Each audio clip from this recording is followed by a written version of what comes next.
Welcome aboard.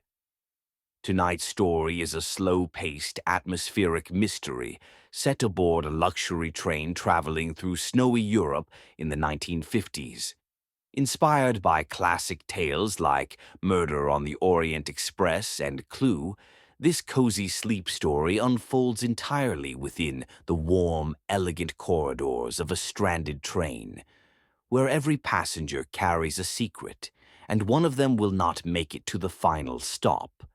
Told in three parts, with gentle narration and rich, descriptive detail, this story is designed to help you unwind, settle in, and drift peacefully into sleep. So find a comfortable position, let the snow fall softly in your imagination, and prepare to board the midnight line. Let's begin.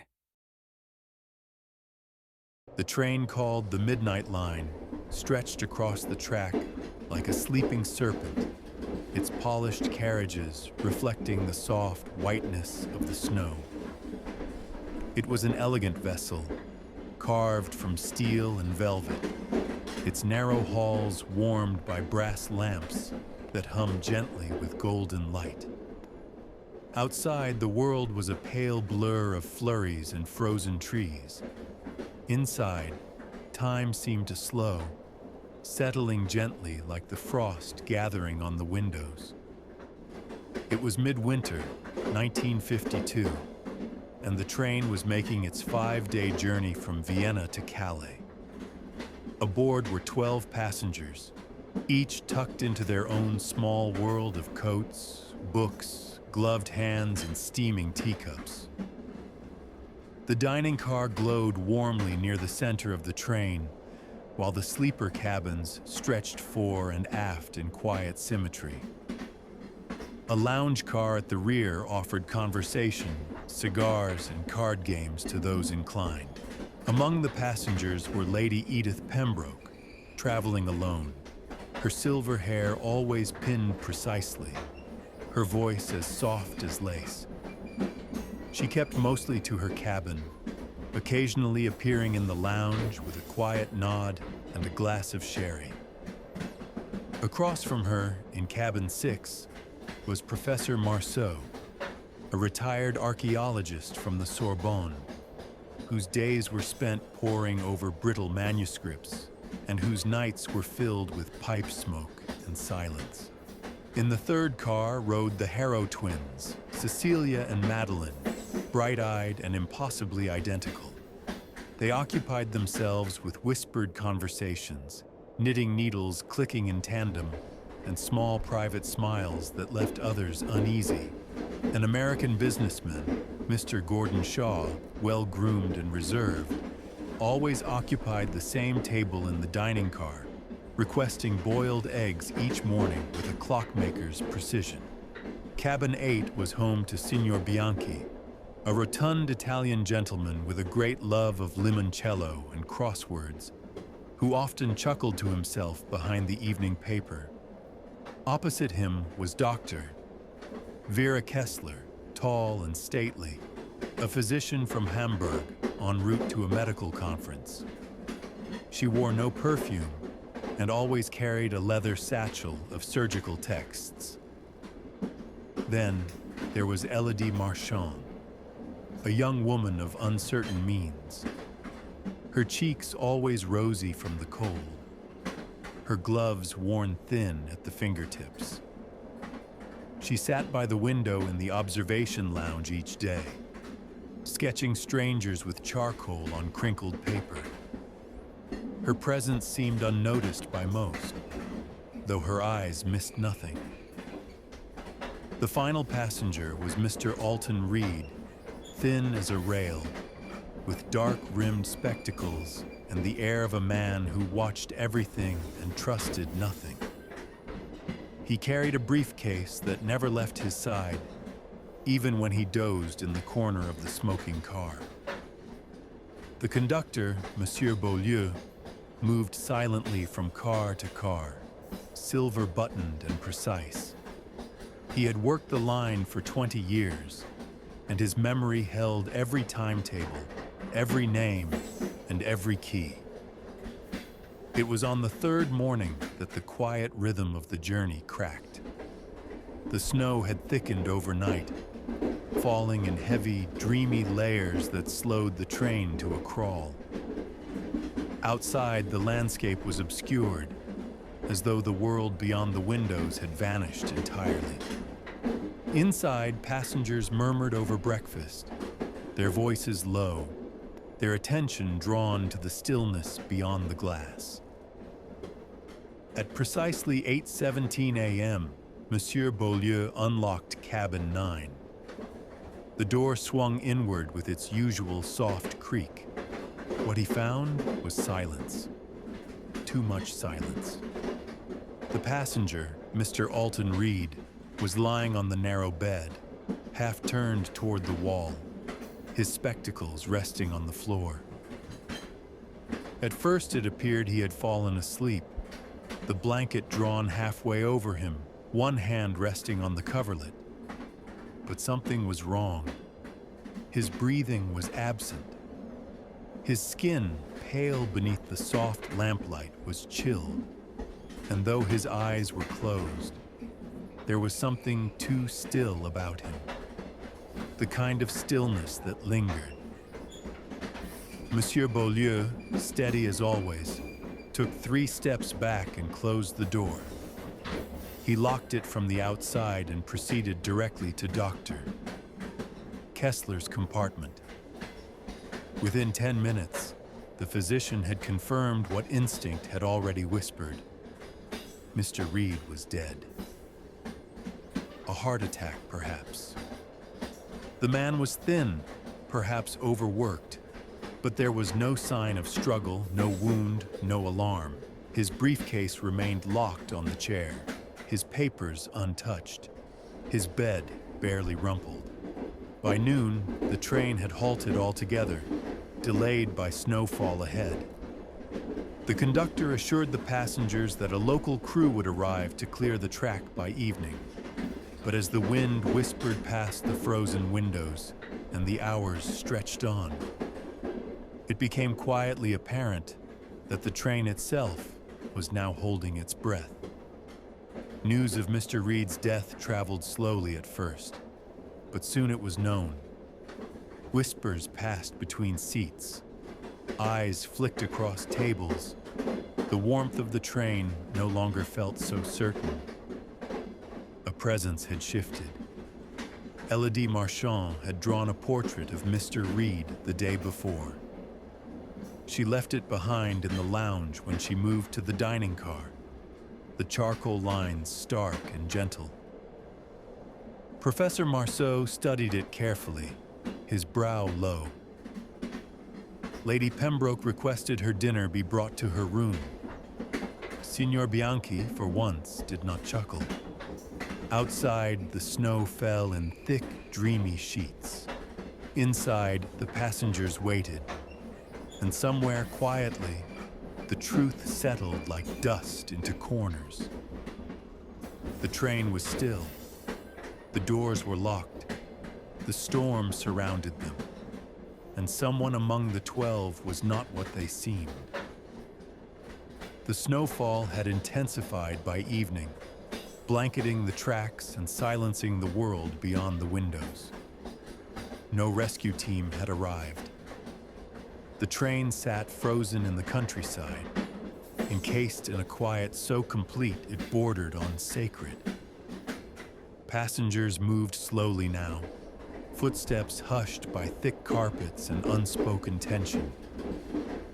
Monsieur Beaulieu made rounds with measured calm, assuring everyone that help was en route, that all was well. But beneath his polished demeanor, something had shifted. A man had died aboard his train, and there was no natural explanation. Dr. Kessler had examined Mr. Reed again, this time with gloves, a magnifier, and a private unease she did not voice aloud. There was no sign of injury, no visible trauma, no hint of poison by scent or stain. Yet something in the man's posture had troubled her, his hand resting just so on the coverlet, as if it had been arranged. The briefcase remained locked. Monsieur Beaulieu, with quiet authority, had taken possession of it and secured it in the conductor's cabin. No one protested. In the dining car, meals were served with delicate precision, but conversation was brittle and thin.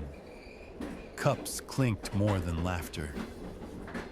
The Harrow twins sipped tea in silence, their eyes moving in tandem to study the others. Professor Marceau absently stirred his soup without tasting it.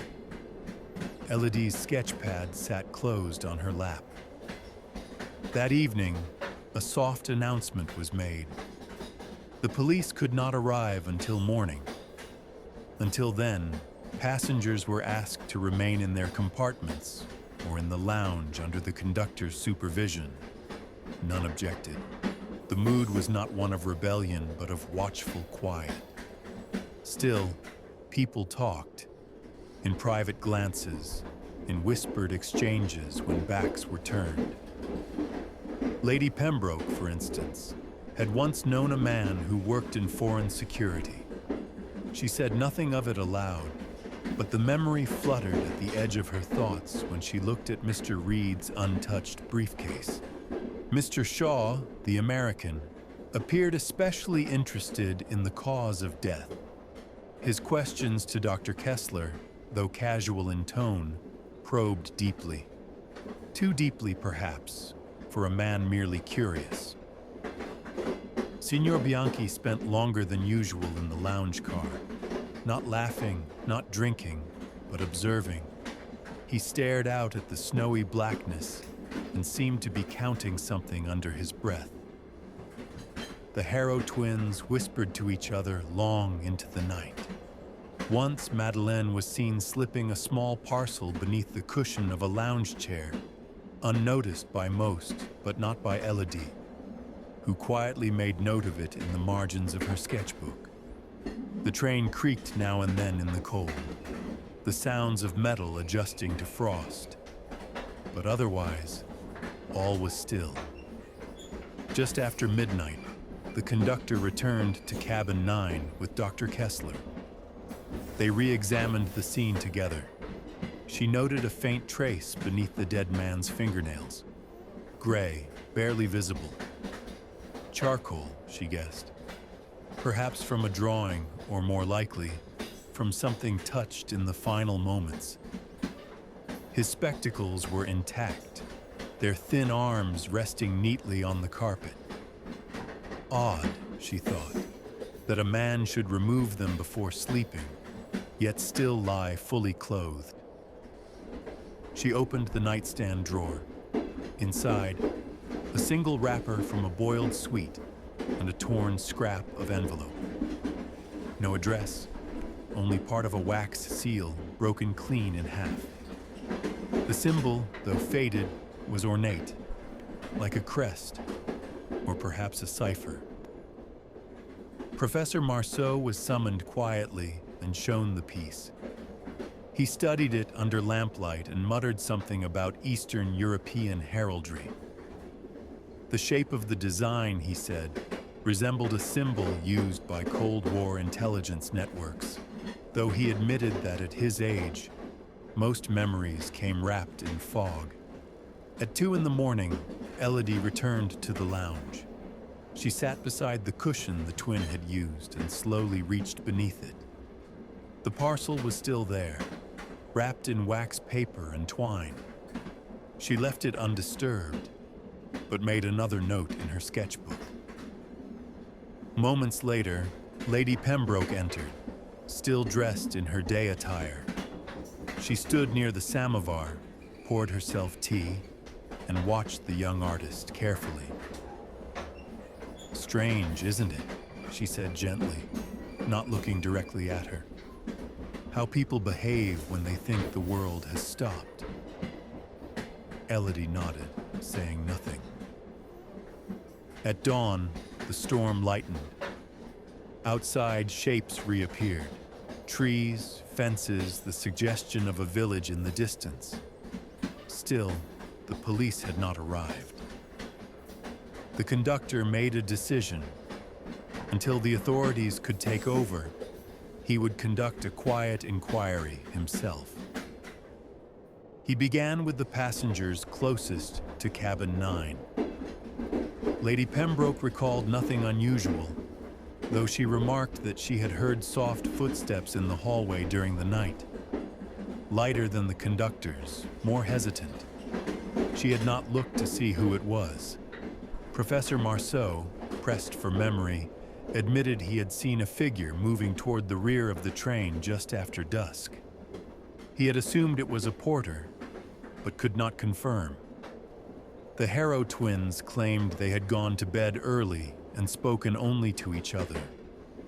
When asked directly about the parcel in the lounge, they exchanged a look that said more than any reply ever could. Mr. Shaw offered little, though he seemed to tense when asked about his own time spent in the smoking car with Mr. Reed the night before. "Just business talk," he said, then quickly corrected. "No, not business. Just a chat." Signor Bianchi had been in the dining car when the body was discovered. He provided no details, but seemed quietly disturbed, more than his usual theatrical self would suggest. Elodie had no alibi and didn't offer one. Instead, she passed her sketchbook to the conductor without a word. Inside were studies of every passenger. On one page, a drawing of Mr. Reed, spectacles and all. On the next, a symbol, painstakingly copied from memory, the broken seal she had glimpsed earlier. Beneath it, a single word: observer. Monsieur Beaulieu took the sketchbook and placed it in his inner coat pocket. The train remained still, surrounded by snow and silence. And still, no one knew who had truly been in cabin 9 that night, what the seal had once meant, or why Alton Reed, a man with no past and a locked briefcase, had died without struggle. But whispers were gathering like wind around corners. The truth, buried beneath layers of silk and snow, was beginning to stir. The morning sun broke faintly through the clouded sky, casting long shadows along the snow-banked tracks. The midnight line remained still, a stranded monument to a journey paused mid-sentence. No footsteps yet marked the white fields surrounding it. No sound beyond the ticking of the corridor clocks and the soft hum of the heating vents disturbed the hush. Monsieur Beaulieu stood outside cabin 9 once more, the key warm in his hand. The door had not been opened again since the night before. Dr. Kessler had requested one final look before the local authorities arrived. Inside, Mr. Reed's form remained untouched, but something felt different. The room held a tension now, not of fear, but of expectancy, like the final page of a book being turned slowly. Dr. Kessler examined the faint residue beneath the fingernails again, more certain now that it had not come from paper. There were traces of oil within the black dust, engine oil, perhaps, or graphite lubricant. She checked the soles of his shoes, clean, yet the cuffs of his trousers bore a faint powdering of grit, very faint, only noticeable now under bright morning light. Elsewhere, the passengers had begun to gather in the lounge, not by invitation, but by instinct, as though they all felt the weight of conclusion settling in the air. Professor Marceau sipped tea, hands shaking slightly, eyes distant. Lady Pembroke had taken her usual seat, but wore a brooch none had seen before, a small silver owl, wings tucked in. The Harrow twins sat separately now, each gazing in different directions. their mirror-like symmetry broken. Mr. Shaw leaned against the wall, arms crossed, as if preparing for something long expected. And Elodie, ever quiet, stood at the window with her sketchbook tucked under her arm. Monsieur Beaulieu entered the room at 9:30, the conductor's presence now more solemn than dutiful. He held no clipboard, no timetable, only Elodie's sketchbook and a folded envelope. He began not with accusation, but with observation. There had been no break-in, no sign of forced entry. The keys had remained accounted for. The doors between compartments had been locked from within, and the snow outside was undisturbed. The killer, if there was one, had not come from outside. He had always been among them. The symbol in the broken seal, he continued, had been identified by Professor Marceau as belonging to an obsolete European intelligence network, one that trafficked in secrets, not weapons. The kind of secrets worth killing for, even in peacetime. Mr. Reed, then, was no ordinary traveler. His briefcase, still locked, had been carefully opened by Monsieur Beaulieu that morning, with Dr. Kessler present to observe. Inside were coded documents, false passports, and one plain, unmarked list. A list of names. 7 of the 12 passengers aboard were on it. A hush settled as he said this. Eyes shifted, hearts quickened. No one moved. The conductor continued. The powder beneath Mr. Reed's fingernails had matched lubricant used in the sliding compartments that separated the lounge car from the narrow maintenance alcoves. Someone had passed through the train using hidden corridors. The faint grit on Mr. Reed's trousers had come not from the cabin carpet, but from the flooring of the locked luggage compartment. He turned to Lady Pembroke first. She had once been married to a diplomat, yes. But before that, she had served in an unofficial capacity during the war, in code breaking. Her name appeared on the list under an alias, long buried but not forgotten. She said nothing, only lowered her teacup with perfect grace. Then he addressed Mr. Shaw. The businessman's real name was not Gordon Shaw. He had entered the train with forged credentials.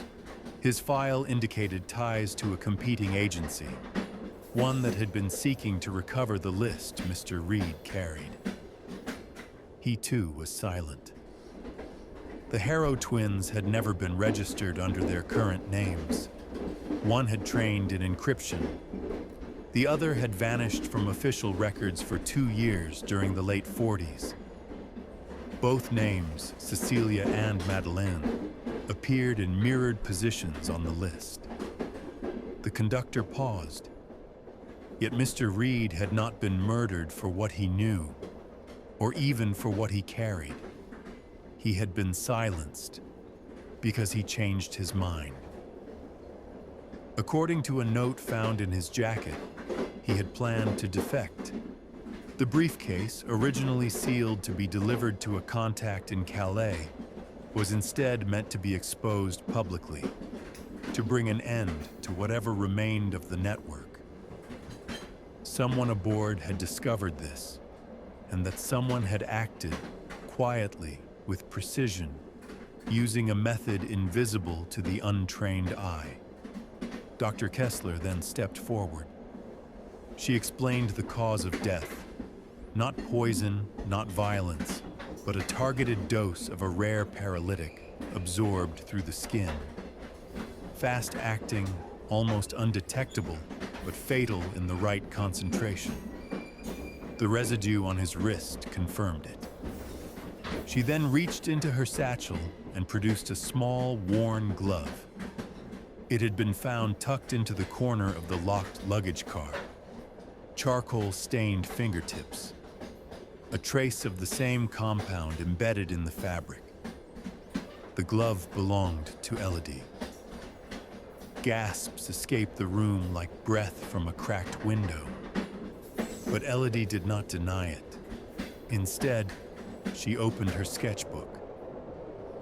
Inside were pages not of portraits, but of records, observations of every move made aboard the train. She had been sketching, yes, but she had also been watching. She had seen Mr. Shaw pass a folded slip beneath a napkin to one of the twins. She had seen Lady Pembroke unlock a small metal case within her traveling bag. She had seen the professor take a paper from the coat room and pretend not to know how it got there. She had seen everything, and in her pages, a final confession, one not signed, but clearly written by a dying hand. I was wrong to trust them. They want the silence to remain, but the truth should outlive us. The handwriting was Mr. Reed's. He had written it before retiring to his bed. Perhaps he suspected the end was near. The conductor looked once more at Elodie. She was not on the list. Not a name, not a mention. A watcher, perhaps. A witness. But not the executioner. The glove had been planted. And only one person had passed through the hidden corridor that night. Someone who knew its exact location. Someone who had moved among shadows not to escape, but to frame. All eyes turned to Professor Marceau. His expression was unreadable. The corridor had once been used by maintenance staff during long trips. Only someone familiar with the old layouts would know its route. Marceau, once a wartime archivist before he became an archaeologist, had studied such trains, had even helped draft the blueprints of several. The professor removed his spectacles slowly, folded them with care, and placed them on the table. I thought, he said quietly, that some truths would never be safe. And then he said nothing more. The police arrived an hour later. By then, the snow had begun to melt. The sun glinted on the rails like silver thread. The passengers returned to their cabins in silence. The midnight line resumed its journey. And in the stillness left behind, the truth no longer waited in shadows. It had been seen. And that was enough.